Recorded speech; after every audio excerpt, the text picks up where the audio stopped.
everyone, and welcome to Flawless, a music podcast.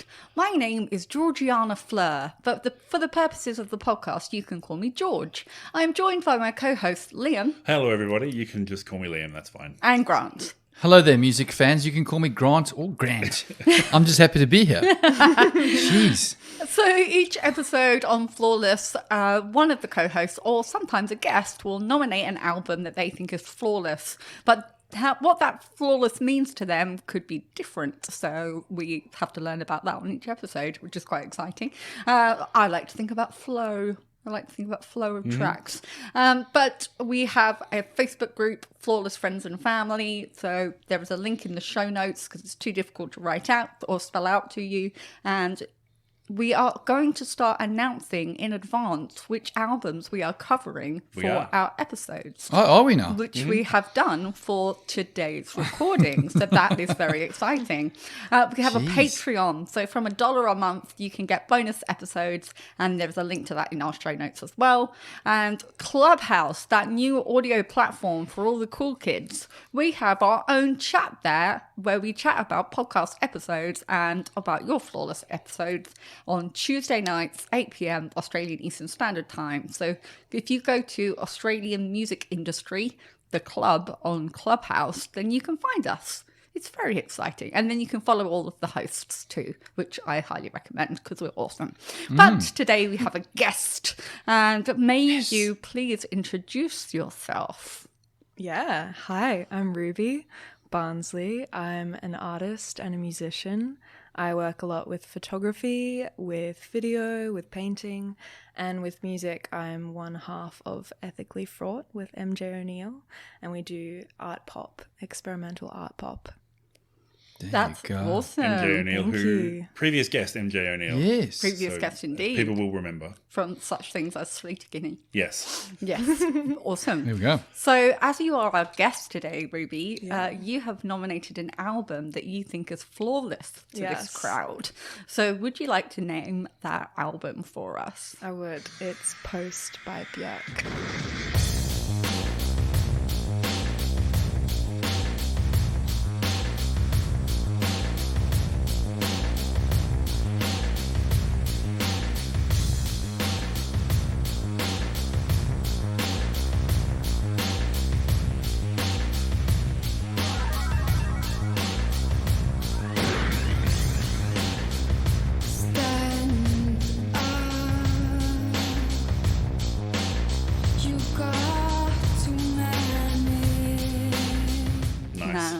That's there nice. we go. Yeah. That's a good one. So, okay, straight up, I have to admit that this was on one of my long lists of albums that I was going to nominate as flawless, but hadn't got around to deciding whether it was an emotional flawless because I've been listening to it for 16 years and it was just emotional, or if it was a genuine flawless. So I've had to come to this putting on my flawless ears for this episode. Separated yourself From yourself. From 10-year-old me. So there you go. So you've nominated this album, and so why did you nominate? How did you discover it? You were How super did you young, discover? Way too young to have been following it when it came out. And you said assuming. Bjork. Yeah. She's Icelandic. Well, of course. I listened to it in Africa, and I never pronounced it Bjork until tonight. How did you pronounce it? Bjork. Oh, okay. Yeah, I think she said in an interview once, it's Bjork, like jerk. Right. Ah, So that's a literally good way to remember. like that. Like Yeah, Bjork Okay. like jerk. So Yeah, Wow. So yeah, you are too young to have got this when it came out. I would have Thank thought you. so. Not to judge on age, but you look too young when this came out in 1995. I wasn't yet around, but I discovered this when I was Right, Like around at all, you weren't around. I was in Iceland under a mountain. Yeah, I was 15 when I found this, I think. So still in high school. What year was that then? Oh, I don't know. I can't do maths. Like That's last fine. year. Yeah, let's Yeah. go with last year. Sure, Let's okay. say last year. Okay. And, Maths is or when you were at school? I or think both? it was around like 2014, 2013. Okay. And I found her randomly through a Facebook link that someone had nice. sent on some Facebook group. And I listened to Hyper Ballad. And the first time I heard it, I really didn't like it. It just didn't click with me. It felt very discordant, like none of the parts kind of gelled together. But there was something interesting about it. And so I watched the video again. And I really liked the way that the visuals worked with the music. And it all came together after a few listens, and then I just became obsessed. I did like a deep dive for a year. I like only listened to Bjork. So Cool. I love her, and I love this album. I think it's flawless. So If you're Nice. into experimental noise pop, Hyper Ballad is probably one of the least experimental songs on the album. Like, it's really the most straightforward song. Yeah, absolutely. So, yeah, I can see why if that's the sort of stuff you like, you'd be like, this is just another, pop song. But then if you do that deep dive and listen to some other stuff, it's, Yeah. but it was a mega dance hit Yes. as well. So it's like, it's popular, I guess, but it was on all the clubs, and it's probably one of the most remixed songs that I've ever heard. It's like, there are so many, like every B-side for all of the singles ended up with a version of Hyper Ballad on it, like, just because remixed by somebody else and somebody else. So you got into a deep dive, which means that you've gone through her back catalogue, but you picked Post as your choice. Absolutely. I picked it because it feels very coherent in its explorative nature. Like, I read that she was, she made this in a time when she kind of was falling in love with music more and more, and she wanted to, pay respects to all the different genres that she liked. And so each song explores something different, and it feels so exciting. And like, a lot of her albums are super strong, but this one to me feels very solid, and I really like the flow and the way it moves through the album and all the different aspects that it covers. That's awesome. Yeah. Cool. So, Grant, you said that you used to say Bjork, which means Correct. that you have heard of Bjork. Yes. That's awesome. I know. Look, isn't it liberating, especially? And I suppose I was around years before this album came out, and probably the my enduring or everlasting memory of Bjork now, that I'll sink into my mind, is the swan dress Yes. that she wore She wore to an somewhere. awards ceremony. Yeah. And I just remember going, well, look, that's an outfit. Oh, cool. Why not? Let's go for it. So yes, had heard of songs, specifically the big hit. That's got It's So Quiet, there for you instance. go. Yeah. Hey, cool track. But that was, and maybe a couple of songs. Certainly the opening track as well. But that was probably about it for mine. And it was before I'd left school. And so I was far more along the lines of a little bit of the heavier grunge Seattle alternate scene than a lady in a swan wandering around an awards ceremony. No disrespect. So yeah, refreshing to listen to. I'd never listened to it end to end, and have done so. There you go. Yeah. Nice. Intriguing album, yeah. And Liam, you've obviously heard of her. I definitely have. So this album came out just before I started getting into good music, as I describe it. Oh, But so in like 97, 98, when I was starting to get into music, this album was still everywhere. Like, all the music videos were everywhere. It was still all over the radio. So I had never listened to the album in full, but as I'm going through it, I'm like, yeah, I know all these songs, and I knew all the videos. Like, I could just remember the videos off the top of my head, even probably more so than the songs sometimes. were you a big Rage watcher? Yeah, at the time? absolutely, yeah. And they were so iconic videos that every time someone was guest programming Rage, they were guaranteed to have one of these songs. Okay. Because the videos were all just amazing and so cool. Yeah. To the extent that, like, I Miss You was like the last single, and I almost thought that was on the next album, because I was like, she released so many singles, but I was like, eventually one of these must have like kicked over into the next album, but it didn't. It was all, there's like a lot of really classic songs right on this album. So haven't heard it all the way through, but very familiar with her and her style, and that was sort of where I got up to. It's 11 tracks, but there are 6 singles. Yes, there was. It's like, Damn. at that point, you just probably drop them all. Yeah. Singles, really. Be done with it. Yeah, be done with it. That's fine. George, Yes. you've already mentioned that you were going to potentially nominate this album. Would you like to Yeah. give us your little introduction Oh, to yeah. Bjork? I hadn't got round to doing my deep dive on it yet, No. so that's why I wasn't ready to nominate it. Because I also really love Debut, which is the first album, which is her debut album, classically. Because I was 8 when Debut came out, but I was obsessed with MTV. And as we talked about, her music videos were amazing. So her previous band, the Sugar Cubes, had videos, and she had like quirky hairstyles and stuff. And then Debut, so Human Behavior, Venus as a Boy, and Big Time Sensuality came out as singles, and all their videos were awesome. And then for a movie I've forgotten the name of, she released a single with David Arnold called Play Dead, which is one of my favorite songs of all time. And that was all back in 93. So I was only 8 years old. So when I found out, I heard Army of Me on MTV. That was the first single off this album. I was basically like hounding my mother going, I need the Bjork album. I need the Bjork album. It's coming out soon. I need the Bjork album. And so very much on the 13th of June in 1995, after school, I took my pocket money that I'd saved up and banked, and I went to my Woolworths, which is like a big W, and I went and bought Post and listened to it constantly for about 3 months, much to the annoyance of my family. So, I love how do you remember the date? because I wrote it down. At the time. No, just the release She date. just knows that she bought it On the the day release it date. came I out. bought it on the release date. I bought it on the day it came out because I just knew that I was going to love it. And so I, bought it. Confidence. And I, funnily enough, the first time I heard Hyper Ballad, it became my favourite song. So it was Right. just like, it became like my number one song that I was listening to all the time. Nice. And then followed it through the next few years and stuff like that. But a question we usually get to is, have you ever seen them live? Yes. No. No. She never played any of the festivals, which is where I saw a lot of the bands. And Sure. the Intent, well, I presume by intent. yeah, well, when the Homogenic came out, the next album in '97, that by that point everything she was playing was so huge. Like there was no way that I could afford it as a 12-year-old to go and see her live. So I've never seen her. So I never saw her on that tour, which is really sad. Yeah. So that is Ruby, sad. have you ever seen her live? No. One day, I hope to.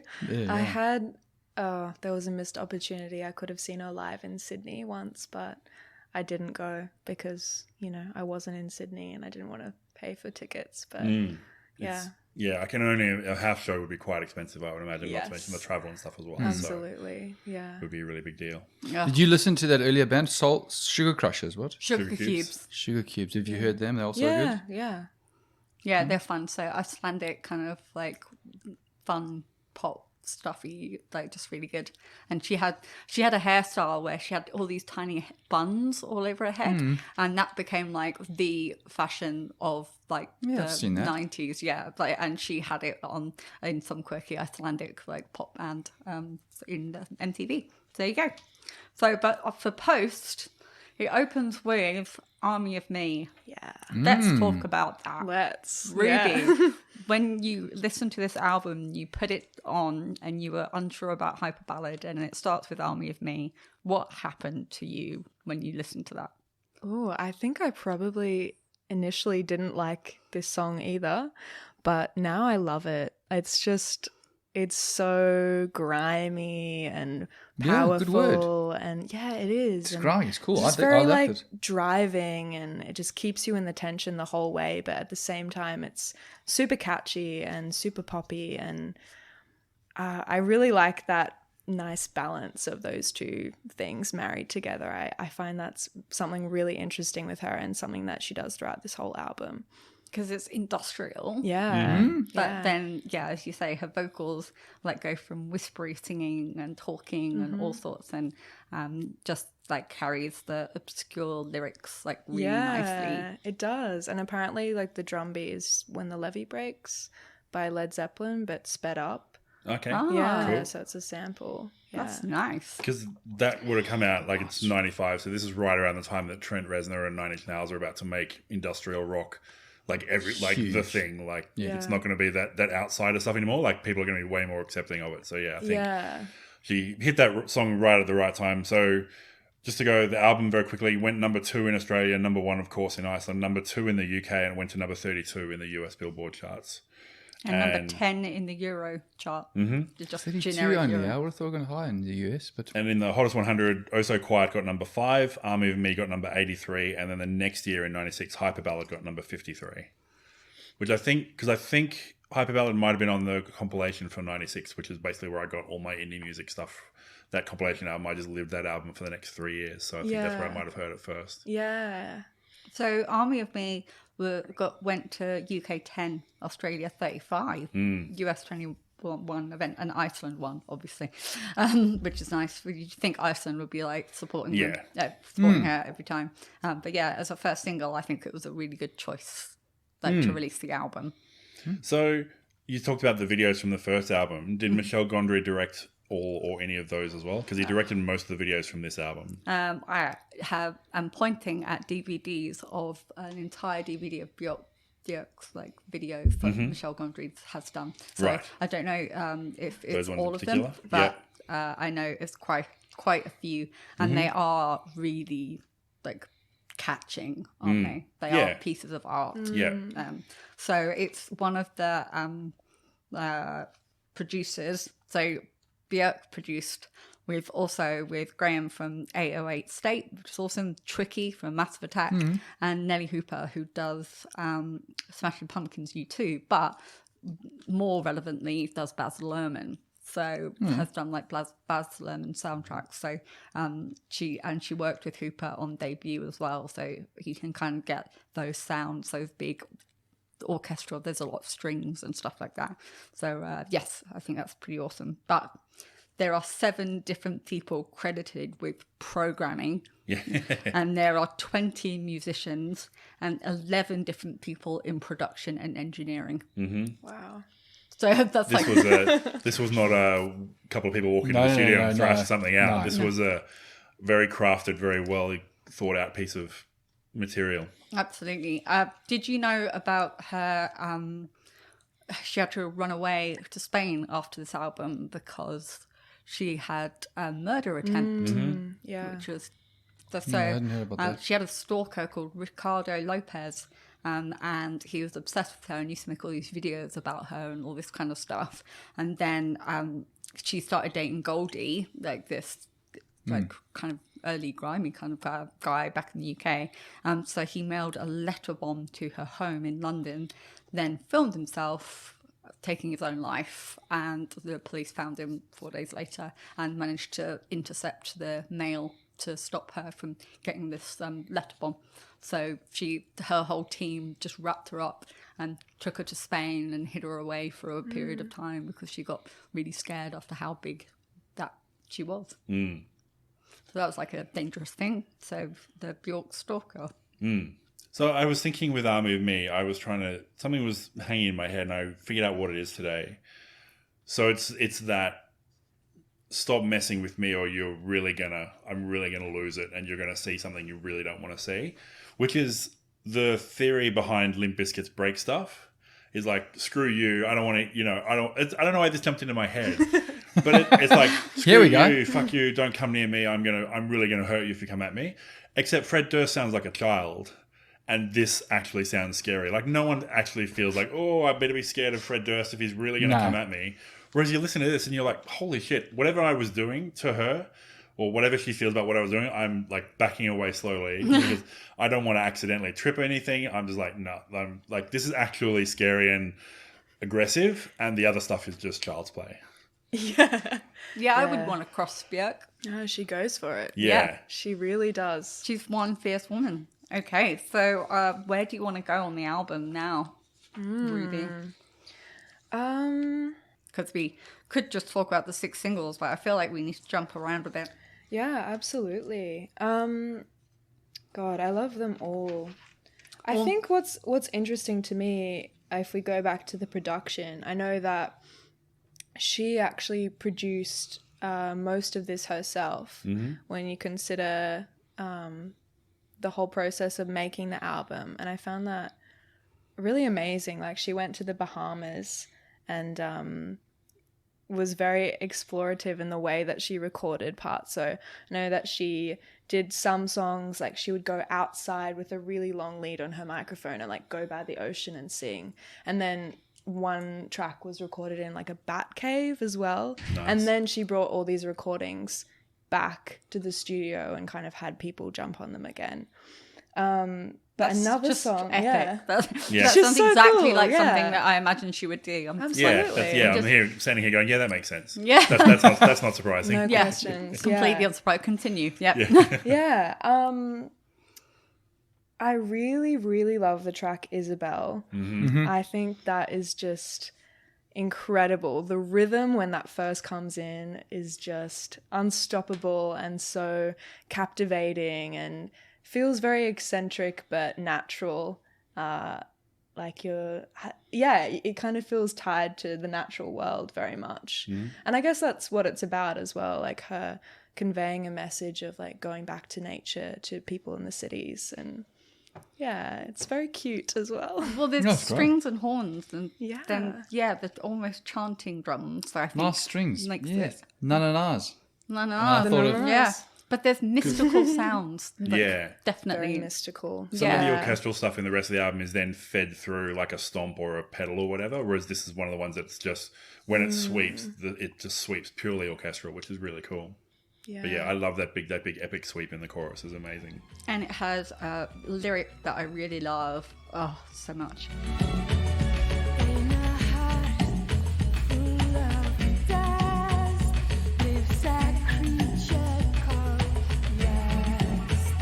It surprises and scares like me. Yeah, that's cool. It's really Yeah. satisfying Yeah. to say. It It's really is. satisfying to sing along to. So yeah. Yeah. And then there's like this cymbal roll and it's like the string line over the drums for the lift in it as well. And it's just so beautiful, kind of almost over the top, but in a perfect way. Yeah, I think in other people's hands it might have been over the top, but that's just her. Like you just expect that from her. Yeah. And it's like, it is like the forest is taking over, Yeah. isn't it? Like the forest is like coming back after talking about the in the Tower of Steel, nature targets a deal to raise wonderful hell. Like, yeah, another like lyrical thing of her Yeah. doing it. But yeah, there are choral yas, kind of yas in the background. So the lyrics were co-written with someone, I'm going to get the pronunciation wrong, so I apologize to everybody, Sion, who was a poet, and it was his very first time he'd ever written a song. And he, Bjork, and her ex-husband, and I kind of, something Eldon, I'm sorry, there's a character that I don't know what sound is, Eldon, so which was her ex-husband in the Sugar Cubes, and Sion and Bjork were in a circle of anarchist poets in Reykjavik called Medusa. Of course they were. Which is just like, Not just any kind of poets. I'm just Anarchist poets, Yeah, but yeah. And I'm reading it going, yeah, that's fine. That makes sense. I'm not going to... Yeah, that's- no because of question. course it is. Yeah, there's even whistling. Like, Yeah. there's a Oh, whistling. yeah, that's so true. And I feel like the interesting thing is like maybe if someone else had done this same concept, it could seem a bit cringe, but it seems authentic when it comes from her. Yeah. Absolutely. Well, you feel like she lives and breathes what she's singing and creating, like, and like performing. Like, it's not just, she's not just Yeah. going, this is my persona for the stage, like some people. Yeah. She's like, nah, this is me. Yeah, you're getting a hold of absolutely. me. Yeah. And I am just this freaking quirky. So, yeah. So, Yeah, own it'd it. be interesting if we'd been almost like doing this the year it came out. So now we have much more experience with her, and we do know that she lives that style and she lives that authentically, truthfully. Whether if we'd been listening to this straight away, whether we'd have that felt same the impression. same. Yeah. And it was the second single, and it went to 23 in the UK, 67 in Australia, but it only went to number 2 in Iceland. Oh well, I know. can't win them all. I know, but it's just like it was the second single. So, but people had probably already bought the album at that point because the album had already come out. So that's probably why. Yes, never mind. Yeah, it's true too. So we have to talk about the song that drove the UK nuts for a long period of time. Mm-hmm. But do we know what that song is? It's oh so quiet. It's also quiet. Absolutely. Yeah. Yeah. So it was played everywhere. So it went to UK Yes. 4, third single, UK 4, US 9, Australia 6, Iceland 1. So that's good. So yeah, that song was, I love it to pieces, but I remember it being played on absolutely everything, including adverts and all sorts. Yeah, and yeah. it drove people nuts. So yes. Yeah. But Grant, you'd heard it before. Much the same. It was huge in South Africa, and I think it's advertising as well. It lends itself to that. Like, it's just a great piece of music. So It's a great piece of music. Like, not much more that can be said about it. It really is a cool track. I'm intrigued that it's a third single. I was like, geez, man, where was I? That I wouldn't have heard the other ones before, but certainly, Army of Me was a big reminder, and those two in the back end, or three, Isabel possibly maybe, and I Miss You maybe. So But The video is amazing. yeah, the video. So the video is fantastic. Couldn't remember it. Wouldn't know. So Spike Jonze directed it. So all the rest of them were done by Michelle Gondry, but Spike Jonze did that one. And it's in the quiet bits, it's her walking through she's in a quiet down state, and nothing, no one's really paying attention to her, and it's quite a dim lighting. And then when it picks up into the chorus, she does dance numbers. So like the passman's walking by, she does like a dance. So it's a full musical number. Like you take the song, of course, Yes. it's a full musical number, but it's up when she's up, and then it's down, and it's slow-mo, and it's torrid. And then it's just like as soon as it kicks off, she like kicks off her shoes and goes she's flying up across. and- They lift her up on top of a car, and she does some little tap dancing and stuff. It's so cool. And she runs up a wall and does a run- backflip. Sure, she does. Yeah, she does. Yeah, it's definitely And her. then stands up from below the camera, like, oh, look at that thing I did. Yeah, yeah. Well, it's something I remembered. Yeah. But that whole song as well is just a big band. It's just Yes. Yeah, It's, an correct. old it's a school- show tune. It is a show musical tune. number. It's a big band musical number, and compare it to Army of Me, which is grungy industrial. You're like, it's completely different, but you're on the same album and it works. It doesn't Yeah. Because Good. it's Bjork, Yeah. so it worked. Yeah. But you, Ruby, you did not get saturated with this song when you were a young exactly, person. yeah. So coming to it when you were like 15, like for the first time as a track on an album, Yeah. what was it like for you? Yeah, it's so interesting because I had that completely different context. It wasn't something that I'd really heard before. And yeah, it seems so strange, but also perfect within this album. Like it comes in at the right time. It's it's a change of pace. It's something like kind of cleanses your palate. And I feel like she just makes it so interesting by injecting the show tune, which is an old cover that they used to sing when she was touring the debut album in their tour bus, apparently. And then she just loved it so much, she wanted to record it. But she just has that, the whack energy that just makes it so euphoric and really fun It's a fun track. and a little bit scary. So it's the third It's single. so extreme. Yeah. And it went to 4 in the UK and 6 in Australia and number 1 in Iceland as well. So and US number 9. So obviously people fell in love with it, which is great. But there's that one moment in it where she starts really rambling, and so she says, Never been so nuts about a guy you wanna love, you wanna cry, you cross your heart and hope to die till it's over,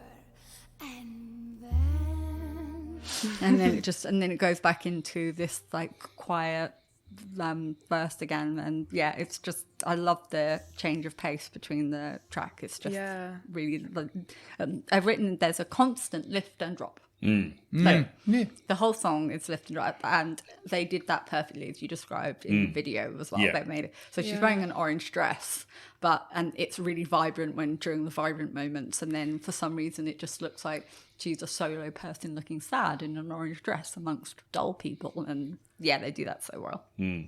It's this song and Isabel a bit as well kind of reframed the whole album for me. Yeah. So I started thinking, so what if it's all just a musical? Like if all the songs are just her, like almost doing like a one-person show, and they're all musical songs. Like it's all her dancing on a stage. And I think it works for a lot of the songs, even like the industrial ones. It could still just be her singing a piece, and it's almost like a story. Like it would, like Army of Me is like it's a chunk of a story. It probably wouldn't be the first song in a musical. It would be along the way where someone had been putting you under too much pressure or had been too aggressive towards you, and you were about to do that revenge come back at them. So I kind of, it felt like, it felt very her maybe to think of the whole thing as a musical, not necessarily in order, but all of them as being those constructed dance hall pieces for me. So that worked. I thought that worked. And it, made me rethink the album. Yeah, I really like that perspective. It's very sweet. Look at you. You're all romantic. Because there's a lot of love in this album. Yes. There's a lot of love and there's a lot of affection. So we talk about hyperballad being your gateway drug into Bjork, which is awesome. So, and being one of my favorite songs, one of my favorite songs of all time. Yeah. And the video again is like really good. So she's laid down almost like she's dead, but then superimposed over her is her singing the song and acting out the lyrics and stuff like that. And it's just really smartly done. So it's like a really beautiful video that's got like that strong opening. And then her vocals suddenly go really childlike from Army of Me, where she's gone, I'm a ball buster and I can do anything. She goes into this real childlike little girl kind of sound with hyperballad. It's really, really pretty. So what turned you? Yeah, how long did it take you to come around on hyperballad? Oh, well, I was just listening to them in succession, like one after the other. Yeah, I think just a few listens and it just came together in the way that I could hear the different parts more clearly and how they interacted with each other. And the story was really captivating because, like you said, she was speaking in this quite childlike, whimsical way, or singing, but singing about something that's very adult and very challenging, but with this absurd concept of like being at the top of a mountain and like throwing the cutlery, you know, and seeing it like smashing against the rocks and imagining that it's her. So then she can go back to loving her partner or whoever she's with. So it's quite interesting, yeah. And she does those lyrics because she has that routine, like that she does secretly in the mornings, as you say, and then she sings.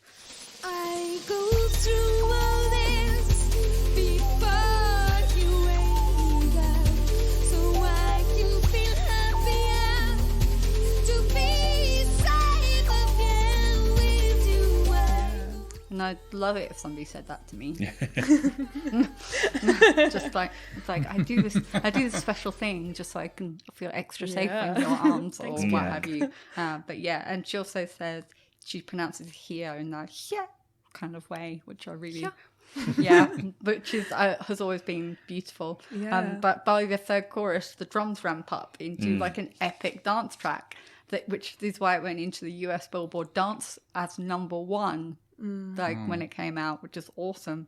But yeah, with more strings, and then there's these synthy pitch shifted noises that do a solo over the drums, and you're like, where's all this coming from? And how is it all fitting into a 5-minute track? But it's that 1-2 punch at the start too. Is like it's two very different songs, and you could almost think, oh yeah, if it's going to be like I'm going to get whiplash if it keeps going back and forth like this, but you can feel in her confidence and her control over what's happening that it's like, no, we're fine here. It's going to be great.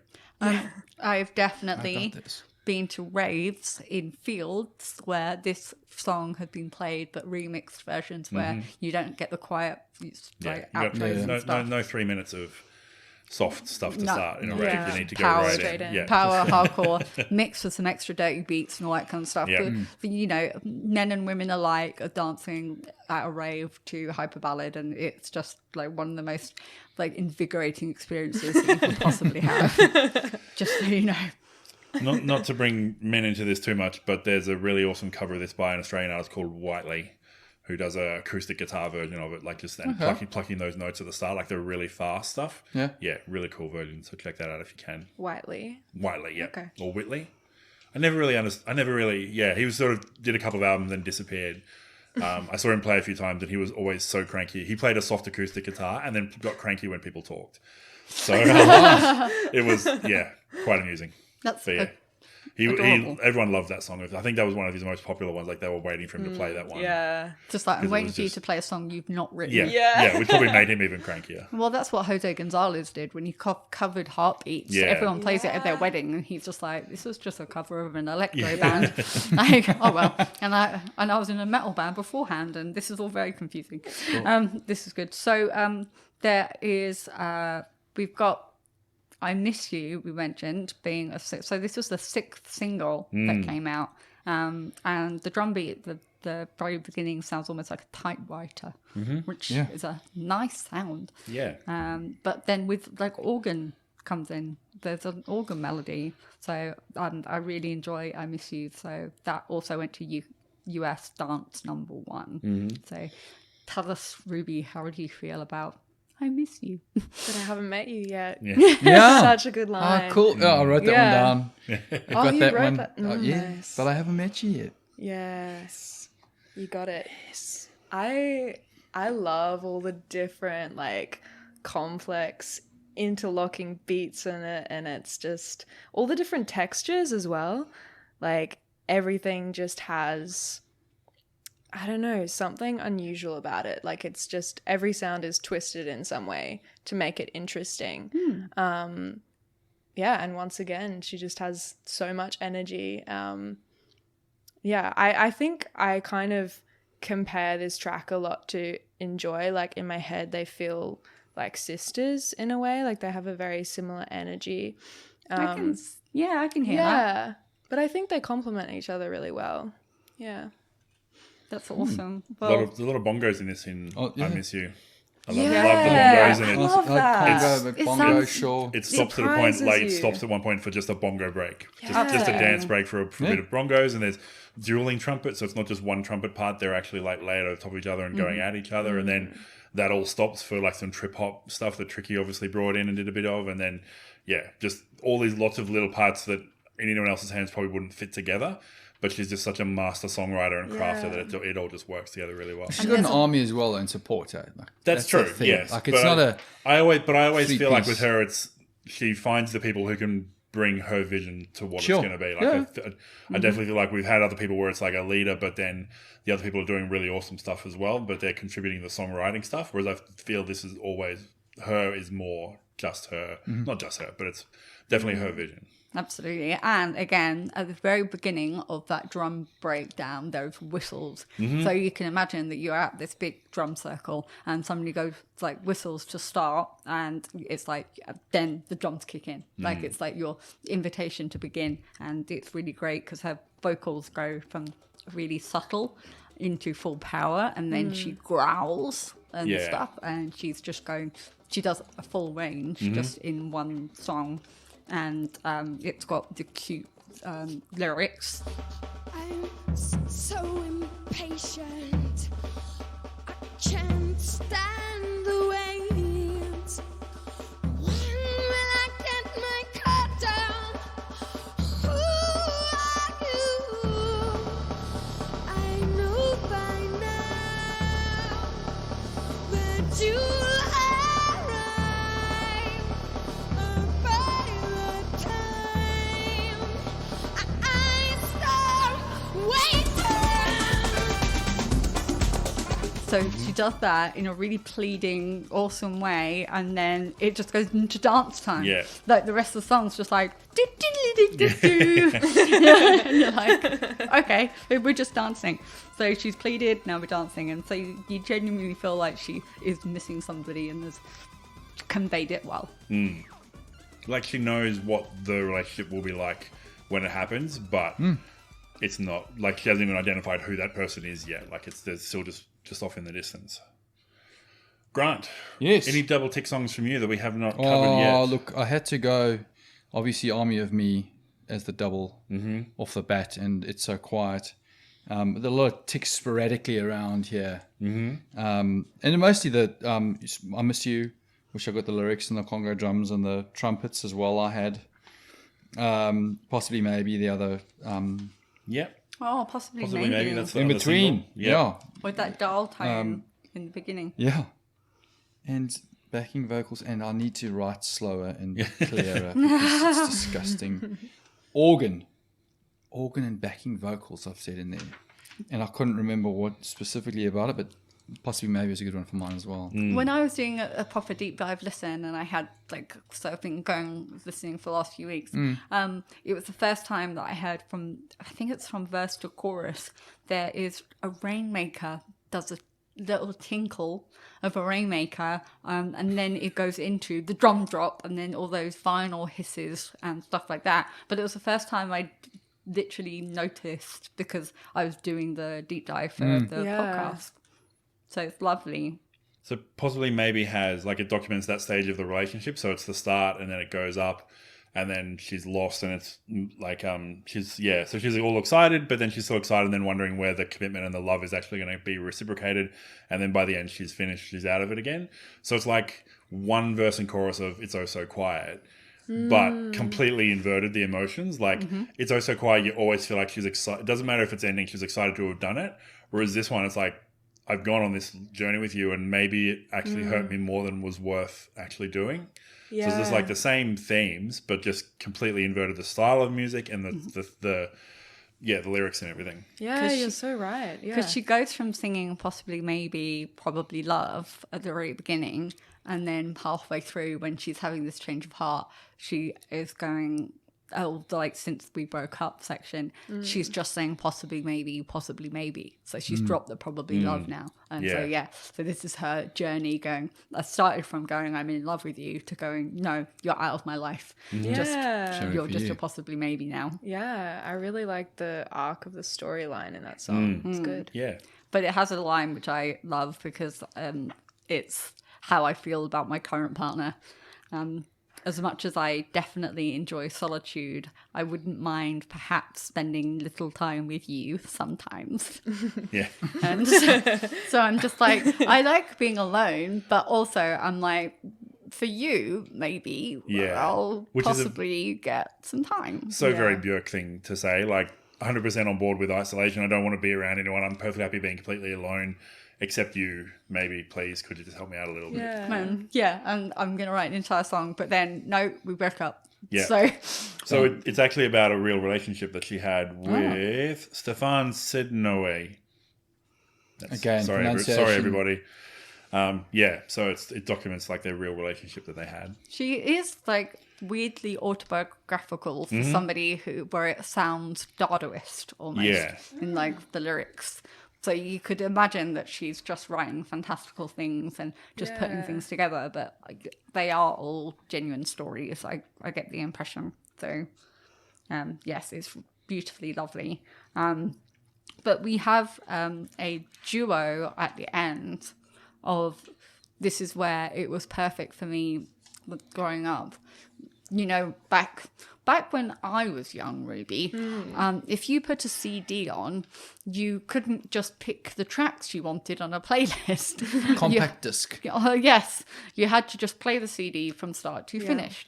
So at bedtime, when I was 10, it was great to put it on. So I'm starting with Army of Me and I'm working my way through and I've got all sorts of like songs lifting me and dropping me and stuff like that. But then she does Cover Me and Headphones at the very end of the CD, which are perfect for me to go to sleep to. Yes, I've definitely done that as well. Nice. Yeah. Twinning. Yes. It's like a guided meditation almost, but a lot better. Yeah. Headphones and Cover Me do feel like twins. They do. They feel like they are. She needed to put two little closing numbers on, but they don't like conflict. They partner. Yeah, absolutely. So she has, in Cover Me, there's a harp. So it's her and a harp. And she's whispering, then it's almost like it's secrets. Harp. Yes. Question mark. Thank you. Good. So there's a harp. Why not? Let's get to track 10. We've had big band, we've had everything and whistles. Let's have a harp. So we get to track 10.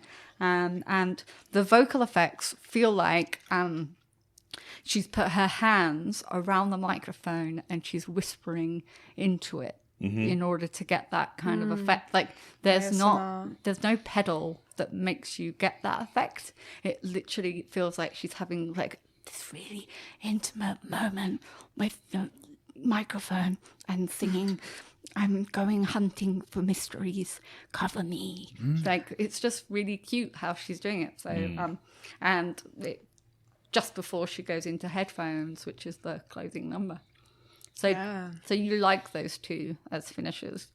I do like them. Sometimes I think it's interesting to finish on such a subdued note, but I think it really works with the rest of the album. And it does, like you said earlier, reframe things in a way. Like in the way that It's Oh So Quiet does. It kind of gives another layer of dynamics to the whole thing where, yeah, she has these tracks with a lot of space and sparsity, but they still feel quite full and rich at the same time. And yeah, it adds another element to her personality and her story, and telling us, like, with headphones about her experience of listening to music. And it makes so much with this album because it's like her love letter to music, and then she's getting super meta with it and talking about her own experience with that. And in Cover Me, it complements it really well, like you said. How do you feel about Headphones or Cover Me, boys? I've written both about the instruments. I was more intrigued in giving the numbers around the number of artists involved and the production involved. It makes a whole lot more sense about, like, this is a big band show, all of it. So, I enjoyed both of them. No X's, which is good. No X's. For those two. Well, No I've got a X's. very He has a direct. system. Yeah, I've got a system, man. I've got a system. Yeah. Everyone's got a system. Cool. Cool. Awesome. Liam, did you have anything else you wanted to touch on? No, I You've think got we've hit robust all the notes. ones. I did like Modern Things. Just has some of the lyrics in Icelandic, which is always great to hear someone singing in their native tongue. Yes. Has like very trip hoppy drums, the spacey rhythms, and all about that idea of the modern things and modern devices coming, and they're going to take over the world. And this was before the universality of the internet and the mobile phones and all that sort of stuff. So I don't know whether she just foresaw ahead the of her future, time. ahead of her time, whether she was thinking more in terms of band and instruments, like the modern instruments are taking over from the old school acoustic ones. So, but I thought it was really cool. That's awesome. She wails, she speaks, she Yeah. sings. She does everything in that one. And then the outro with that court record, Yeah. And it's it like- could get lost between those because the other three songs are all big singles on the start, but I think it stands up on its own, which is really cool. I just really love that she says that they've been waiting to come out and multiply and take over. Yeah. It's their turn now. Yeah. And she's just accepted the fate. Yeah. Like in some, she's all mystical forest, nature's taking over, but she's like now acknowledging in Modern Things, it's like, nah, they're Yeah. taking over because it's Yeah. their turn. It's almost not a warning, more just a statement of fact. Yeah. Like, this is what's happening. It's not we have to fight back, and if we're not careful and whatever, it's just like, no, this is the way it's going to be, and everybody watch it. She's not wrong. No, got worse. We're If using you think it's bad. We're using so much tech to record Yeah. this podcast right now. It is unreal. So, yeah, that is fair enough. Okay, so was there anything you needed to touch on, or are you ready for final pitch on Bjork's Post? I'm going to give my final pitch. Go for it. Okay. Yeah. To me, and to a lot of other people, I hope, this album is so explosive and exciting, and it has so many songs that are very immediate and catchy and interesting. And at the same time, I think what makes this flawless to me is the fact that you can revisit it and come back again, and there'll always be details that you can pick up on. So it's emotionally such a rich album, and at the same time intellectually it's very rich as well, and that's why I think it's flawless. Awesome. Great summary. Thank you. Okay. There we go. I'll hand the mic over to Grant. Would you like to? You've not heard this album end to end No. before, so No, what not was at your all. experience? Look, it is an awesome album. I think your description of it, something that you could revisit and get more value from each time, is absolutely. I think you will hear things each time you hear it, and it could grow on you massively. Yeah. The hits are obviously spoken for themselves, and I was interested that around Hyper Ballad, I hadn't heard that one in particular, and end to end, great. Well, I actually didn't like Modern Things. Okay. So I'm going to say it's not flawless on the basis of Modern Things. That one threw me. But and there were a couple that I suppose enjoy. I was just like, okay, is this? They're almost like the ones that weren't the singles. They were like okay, and they weren't like real awesome ones. So I'm going to say it's a no for me on the primary basis of Modern Things. If it wasn't in there, I probably would have said yes. I could have gone with it. But Modern Things dropped me. So interesting you guys liked it. And thank you. It was a great listen. Really, I actually didn't realise how many great tracks she had, and that I'd heard before, and I was like, oh yeah, no, I've heard this. So thank you. You're There you welcome. go. Awesome. Okay, well, thank you, Grant, and we'll pass the baton over to Mr. Liam. Yeah, this is probably the most familiar I've felt with an album without actually having heard it before, because I'm just listening to it going, Wow. because I knew the 4 big singles and I knew them so well that a couple of them I didn't. So I Miss You, I didn't write any notes for it because I just remembered it. I remember all the bits of it. I remember the music video. I remember all the, like, it's, I'm so familiar with those 4 singles and they're spaced out through it. And then the other few, most of the other songs, for me, they do hit that level or they're close enough. Until the ending, where I'm looking for a big ending, and she gives a soft one. Yeah. And I was just like, oh, no. So I really like the 2 songs as they are. Yeah. And if they were elsewhere and sort of split out between it. But, yeah, and then I framed it in my head when I was thinking about them turning into a show tune and an actual musical. And I was like, well, now it's worse because you end a musical on a big number. You don't end it on the soft one. So so you even tried, Boo. I even You tried. really I find tried. that Carousel ends it on a very solemn number. Okay, I don't And know that's that many Rodgers and musicals, but Hammerstein. the ones that I know, they all end on a big number, a banger. not a soft one. So even reframing it that way didn't help me get across the line. So I just think those last 2, I was, and especially when it was like the last one was nearly 6 minutes, and I was like, cool, that can be like a soft start into a big And it's orchestral gonna explosion build. at the end, and then it kind of didn't. I was left a little flat, and I thought if I was listening to it on repeat a lot, I would probably go past I Miss You and then skip forward to the start of the album again, because the album punches in really, really well. Yeah. So I'm the same as Grant. I loved it. Felt really familiar, and I'm glad that it was as good as everyone else says that it is, but I couldn't give it flawless. For sure. George, You final and your thoughts? endings, bud. Final Yes, thoughts. the endings. It's He's a like, tough guy I'm to get consistent. across at the end. Yeah. Final thoughts and Final a thumbs track. up and a thumbs down. Okay, so final thoughts. I was attempting this with trepidation because I was thinking I wanted to nominate it myself, but was it going to be an emotional nomination? Yeah. And not an actual formed musical nomination. So I had to be really cautious with myself listening, because otherwise I'd just be like, yeah, of course it's flawless. So I had to listen to it, and I've been listening to it, and it's been, again, as you say, new things keep arriving to me. I was just like, where did that Rainmaker come from? Sure. That's new. That wasn't wasn't on the CD I added bought it. in '95. Yeah. Yeah, and I still have that CD, and the booklet for it is completely torn and threadbare, basically, from me pouring through it to play with when I was 10 and onwards. So listening back to it, I think I went through every song, and I went through them really additionally critically, because I was trying not to be emotional. Yeah. And I just started becoming more attached to the musicianship and more attached to the production and more attached to the engineering, and the flow made me happier and happier. So unlike Liam, I had this soft memory of ending quietly and going to sleep and thinking, but I was like Ruby. yeah. Which is Twinsies. awesome. But listening back, I was like, actually, this is exactly where she wants to put you. So I think Bjork has designed this soundscape from start to finish in such a way that you are lifted and dropped at exactly the right times. And I think she tricks you into Cover Me, and then goes, we end on headphones exactly in the right place. So for me, it was more flawless than if I was going to nominate it myself. So thank flawless. you, Ruby. It's got... They may not have agreed, but it's an extra flawless from me. So thank you so much for nominating that album.